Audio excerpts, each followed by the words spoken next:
Здравейте на всички! Много отдавна не съм правила таро видеа, наистина нямах никаква муза. И знам, че на някой от вас липсвах, а на други може би не. Но днес имах много силно желание да изтегля карта за съвет.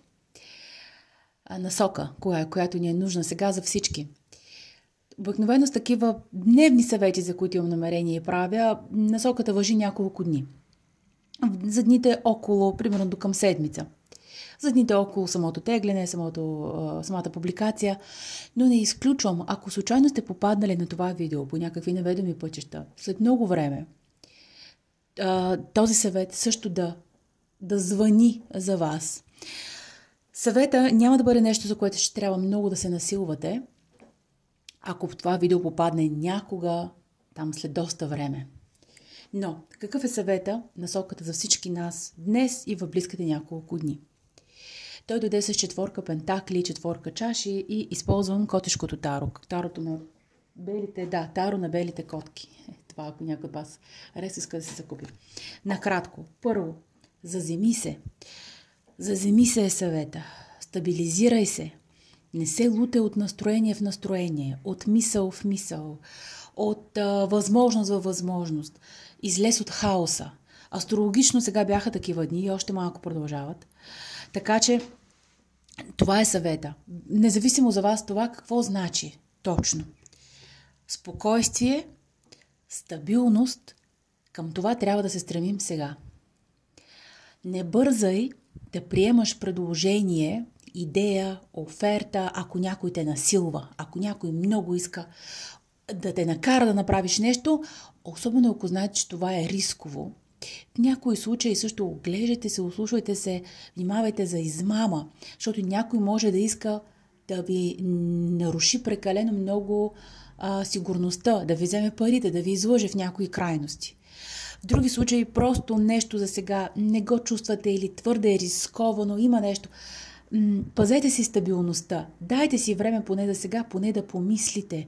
Да помислите на такава оферта. Не прибързвайте и не се впускайте много силно по акъла, особено по настояването. Най-вече по настояването на някой друг. Може да ви бъде предложено нещо спокойно. В този смисъл, ако хората ви дават време, помислете си, поизчакайте, вижте къде се намирате. Това е окей. Финансово-материално отношение. Отново, заземи се, помисли за сигурността си. Обърнете внимание на работата си, на това, което ви носи доходи, на бизнеса, няма значение. Помислете за това. Също така е добре, ако имате някаква идея да се запазите с някакви ресурси. Не само пари. Направете го. Да речем, мислите си, що не взема да си купя малко повече от еди какво си за сега. Не знам какво е. Или да си заредя колата догоре с бензин.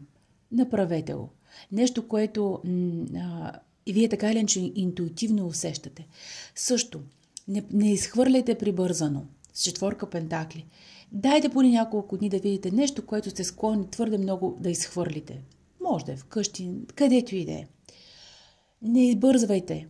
Помислете, попремислете, преспете, пък тогава решете. Не действайте твърде много импулсивно в това отношение също.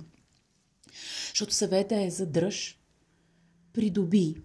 Нещо също могат да ви дадат. Някой иска нещо да ви подари от сърце. Или имате възможност за нещо да получите. Получете го. Не се дърпайте твърде много в този смисъл. 4 пентакли, окей, вземи. Приятелка иска да ви черпи вечеря или кафе. Не се дърпайте. Не е хубаво човек, когато иска някой добронамерено да го почерпи, нещо да му даде. Не е хубаво. И знаете, че човек е добронамерен, че е добър човек, че е готин. Не е хубаво да отказвате. Не бъдете твърде срамежливи. Позволете на някой да ви почерпи. Аз, например, никога, ако сме с приятели, някой каже, че това кафе беше от мен, или искам да почерпя. Никога не казвам не в никакъв случай.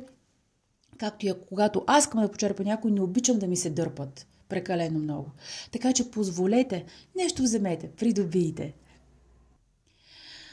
Също така не рискувайте твърде много финансови работи. Може да е банкова сметка, може да ви карат, премини на този нов план, той не знам си какъв невероятен, вие си знаете, че това, което имате окей.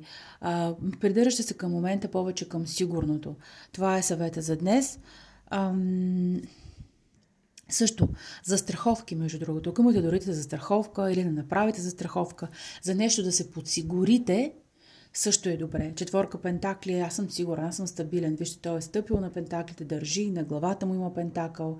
Това е символ. Това е символ. Така че това също е важен съвет за вас. Управете си също банки, пари, ако имате. Вижте нещо, дали не изразходва твърде много вашите ресурси.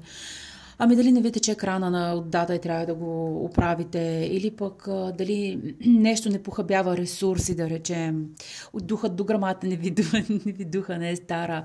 В този смисъл, подсигурете се така и направете в близките дни, помислете за действия такива, които да са добри за вашата сигурност и стабилност и материална, и финансова, а също така емоционална, психическа и ментална. С това приключвам. Знам, че много от вас, виждайки картите, може и нещо друго да им хрумне като интуитивна насока. Но общо взето трябва да помислим и да се стабилизираме по всякакъв начин сега. Също с нещо може, ако поискате да се позапасите. Казах ли го? Мисля, че го казах. Желая на всички хубав ден, прекрасна седмица.